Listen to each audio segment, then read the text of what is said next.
So let's get started. It's already pretty late. The first thing I want to do is now here working on the recipe, that you can view the recipe but also edit it. There the tricky part will be like adding the ingredients, which is not that kind of easy to build, but let's see. So let's check the current state. I have here my recipe in my cookbook. If I click on edit, I could change, for example, now the name or also the subtitle and also the ingredients. I can move them up and down here.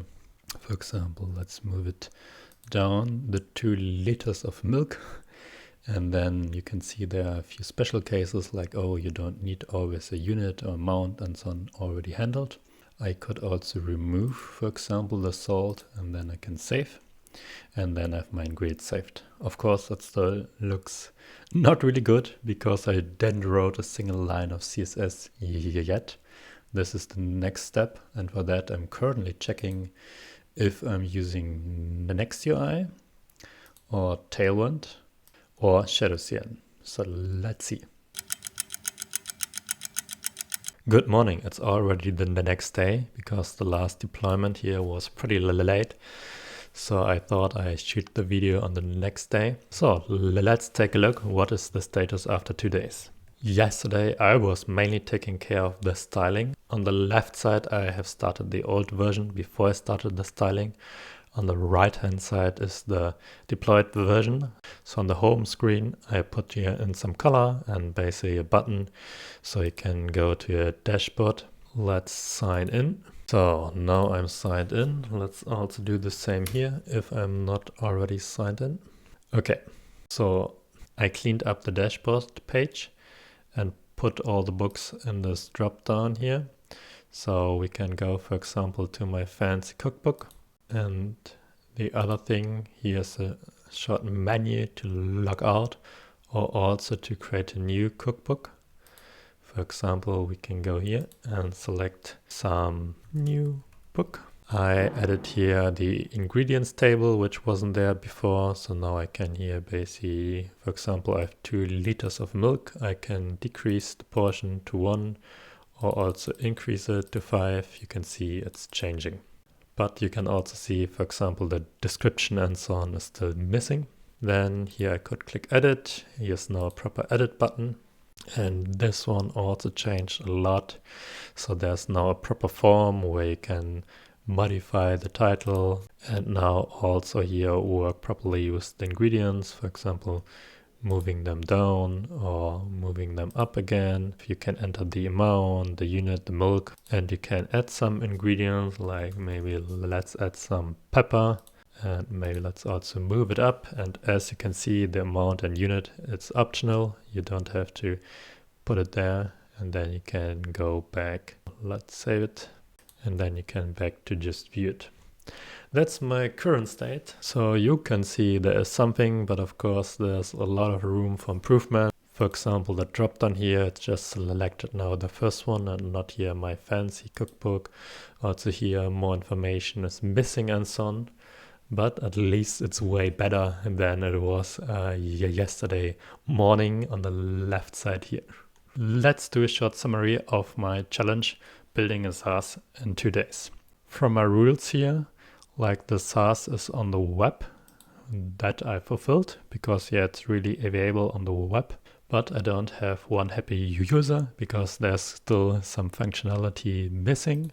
But I stick to the time limit and also did exercise, cooking and so on. That's good. From the features, I just left the ones I wanted to implement.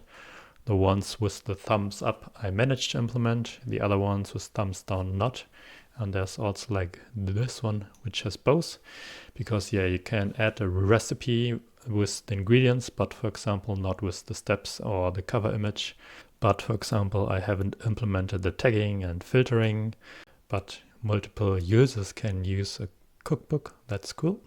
And of course, there are more missing apart from functionality. To really publish the SaaS, there's more than just the functionality missing. Like I maybe need a simple logo because there's currently just the default favicon, some basic SEO, like setting at least the meta description properly. And then I also need some legal pages. Still, I learned some lessons from this challenge.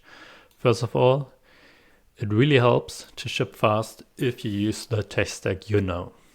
I also made a video about that in the past, and I will link it here in the info box. What worked really good was the general setup. So I have done this in the past and already multiple times, so this was really easy to setting up a Next.js application, having it in a repository automatically deployed to Firebase. Still, the tools you maybe know well also change. For example, during this challenge, I learned React 19. The one point where I can really improve my tech stack is for the design, because I used in the past Next.UI and also the paid Tailwind CSS components. Now I use ChatCN for the first time, so I really had to learn it and also rewrite some parts of my code after I edited. There I didn't really have a good default I will always pick. But yeah, maybe it will be ChatCN in the future. Let's see how it turns out.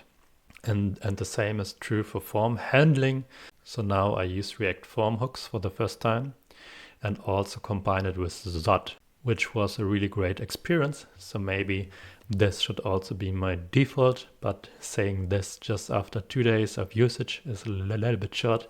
So I take this with me and see what will be my default in the future. And another lesson learned was I really had fun to do this challenge. So it also pushed me a little bit to ship faster. And even if it was just 2 days, I improved my skills. For example, I learned these new tools I just mentioned, which is quite great. Do you plan to do such a challenge too? Or do you maybe already did such a challenge? Let me know down in the comments. See you. Bye bye.